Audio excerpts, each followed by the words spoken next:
Hello. Welcome back to my channel again and this is BD। तो आज देखेंगे बायनेंसी force क्या होता है। ठीक है, तो चलो स्टार्ट करते हैं। बायनेंसी फोर्स क्या होता है। तो मान लीजिए ये एक कंटेनर है।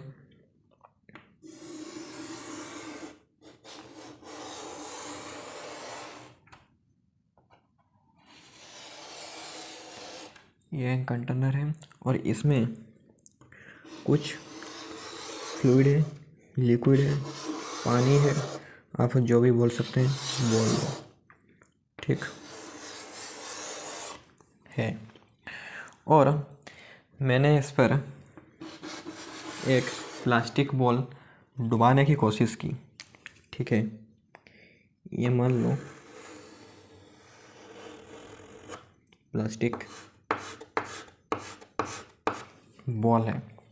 ठीक, प्लास्टिक बॉल को ऐसे मैं डुबाने की कोशिश कर रहा हूँ, लेकिन जब मैं छोड़ दूँगा वो ऊपर की तरफ आ जाएगा। ठीक है, क्यों आएगा? और जितना मैं इसको डुबाऊँगा कुछ मतलब प्रेशर दे के, फोर्स दे के उसको डुबाऊँगा और कुछ पानी डिस्प्लेस होगा ऊपर की तरफ। ठीक है, मान लीजिए इतना तक कुछ पानी डिस्प्लेस हुआ। पहले पानी कितना था? पहले पानी इतना था और बॉल को डुबाने के बाद कितना पानी डिस्प्लेस हुआ? इतना पानी डिस्प्लेस हुआ। ठीक है, और बॉल का वॉल्यूम जितना होगा उतना ही पानी डिस्प्लेस होगा। ठीक है, इस प्रिंसिपल को हम क्या बोलते हैं? इस प्रिंसिपल को हम बोलते हैं आर्किमिडीज प्रिंसिपल। ठीक है, आर्किमिडीज प्रिंसिपल क्या बोलता है? आर्किमिडीज प्रिंसिपल ये बोलता है एक फ्लूइड में जो भी ऑब्जेक्ट जो सिंक कर जाएगा या हम डुबाएंगे उसको, उस फ्लूइड में जितना पानी डिस्प्लेस होगा, ठीक है, इक्वल टू वो ऑब्जेक्ट का वॉल्यूम होगा। ठीक है, जितना ही ऑब्जेक्ट का वॉल्यूम होगा उतना ही पानी डिस्प्लेस होगा। इसको बोलते हैं आर्किमिडीज प्रिंसिपल। ठीक है, तो मैंने इसको डुबाने की कोशिश की, तो डुबाने के बाद जो मैं उसको डुबाने की कोशिश करूँगा तो ऊपर की तरफ एक फोर्स लगेगा। ठीक है, कुछ इस तरह ऊपर की तरफ एक फोर्स लगेगा।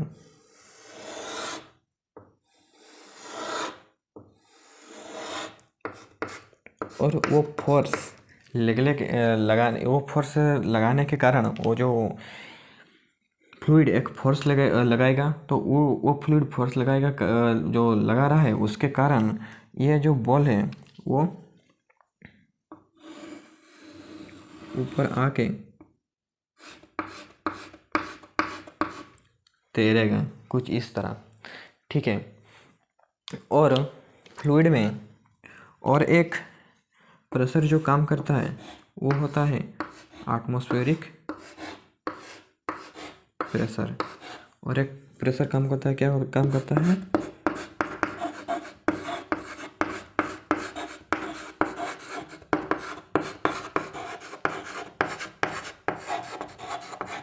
और एक प्रेशर काम करता है क्या? एटमॉस्फेरिक प्रेशर काम करता है। ठीक है, ये फ्लूइड एक फोर्स लगा रहा है। कौन सा फोर्स? ये फ्लूइड फोर्स लगा रहे हैं, मतलब ये फ्लूइड फोर्स लगा है ये बॉल को ऊपर जाने के लिए।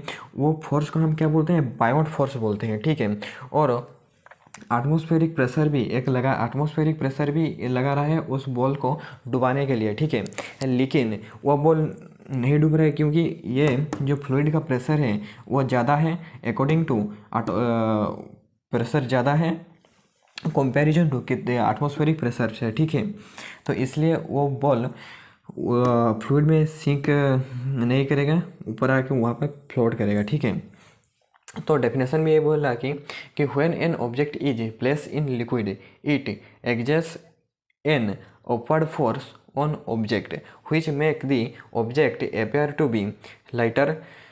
This upward force is called buoyant force ठीक है। ए लिक्विड जो फ्लूइड जो भी है, वाटर जो भी है, ये बॉल पर जो फोर्स लगाएगा ऊपर की तरफ, ये फ्लूइड एक फोर्स लगाता है और उस फोर्स को बोलते हैं बायोट फोर्स। वो फोर्स लगा रहा है क्योंकि वो चाहता है कि ये बॉल नीचे ना रहे, ऊपर की तरफ तैरे। ठीक है, इसलिए वो फ्लूइड एक फोर्स लगाता है। हाँ ठीक, और फोर्स को क्या बोलते हैं? बायोट फोर्स बोलते हैं, और इस फिनोमेना को क्या बोलते हैं? बायोंसी कहते हैं। ठीक है, समझ में आया ना मेरे भाई? फिर से और एक बार बोल रहा हूँ कि एक बॉल है, मैंने इसको डुबाने की कोशिश की लेकिन वो नहीं डुबा, क्योंकि ये फ्लूइड एक बॉल पर फोर्स लगा रहा है। उस फोर्स को बोलते हैं बायोट फोर्स, और इसलिए वो ऊपर की तरफ तैर रहा है। ठीक है, और एटमॉस्फेरिक प्रेशर भी लग रहा है। एटमॉस्फेरिक प्रेशर लगा रहा है, वो बोल रहा है कि मैं इस बॉल को ऊपर तैरने के लिए नहीं दूंगा, लेकिन लिक्विड बोल रहा है मैं इसको ऊपर तैराऊंगा। तो लिक्विड जो फोर्स लगा है उसको बायोट फोर्स बोलते हैं, और एटमॉस्फेरिक प्रेशर से बायोट फोर्स ज़्यादा हो गया, इसलिए वो बॉल ऊपर की तरफ तैरा। ठीक है, और जो बायोट फोर्स कितना होता है? F =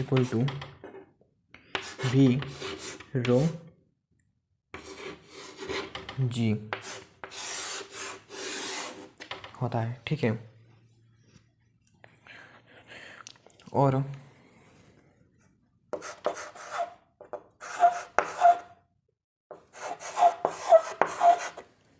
buoyancy directly proportional to क्या होता है? Buoyancy directly proportional to density of fluid या लिक्विड होता है। ठीक है, बायोंसी फोर्स ज़्यादा होगा जब फ्लूइड का डेंसिटी ज़्यादा होगा, बायोंसी फोर्स कम होगा लिक्विड का डेंसिटी जब कम होगा। ठीक है, फ्लूइड का डेंसिटी है, बायोट फोर्स ज़्यादा लगेगा इस बॉल पर। फ्लूइड का डेंसिटी कम है, बायोट फोर्स कम लगेगा इस ऑब्जेक्ट पर। ठीक है,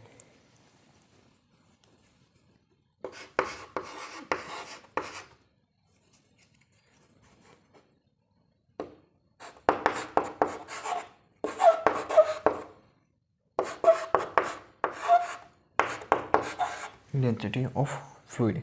ठीक है, और एक ग्रेविटेशनल फोर्स अगर ज़्यादा हो गया, किससे? अगर ग्रेविटेशनल फोर्स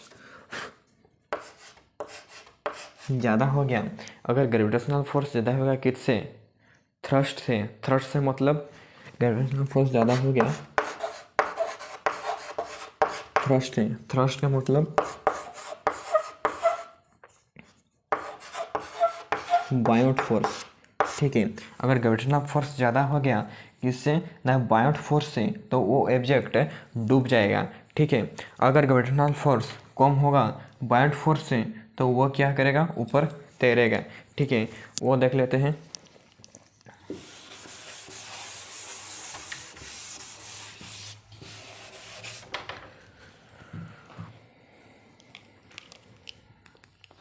तो अगर मान लीजिए बायोट फोर्स को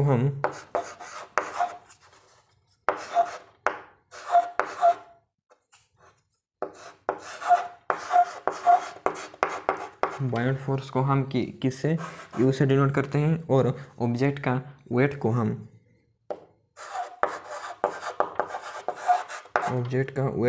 डब्ल्यू से डिनोट करते हैं। ठीक है,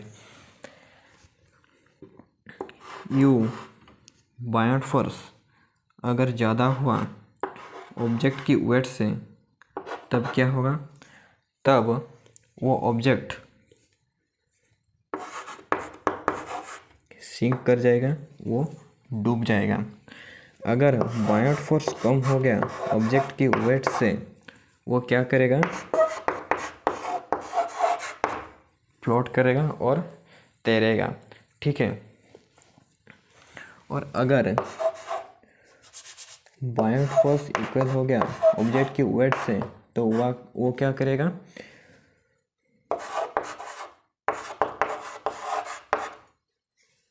object float in the water. ठीक है, ये जब ऑब्जेक्ट का जब वेट ज़्यादा होगा बायंट फोर्स से, तो ये ऑब्जेक्ट क्या होगा ना, फ्लूइड के अंदर ही तैरेगा। ठीक है, लेकिन जब इक्वल हो जाएगा वो ऊपर तैरेगा, उसका कुछ पर्सन फ्लूइड के नीचे होगा और पर्सन ऊपर होगा। जैसे कि बोट होता है, जहाज होता है, उस तरीके का ये फ्लोट होता है, यू इक्वल टू डब्ल्यू में होता है। ठीक है, तो आई होप समझ में आया होगा, और ये समझ में आया है तो सब्सक्राइब और लाइक करके जाना प्लीज़। भाई का चैनल है यार।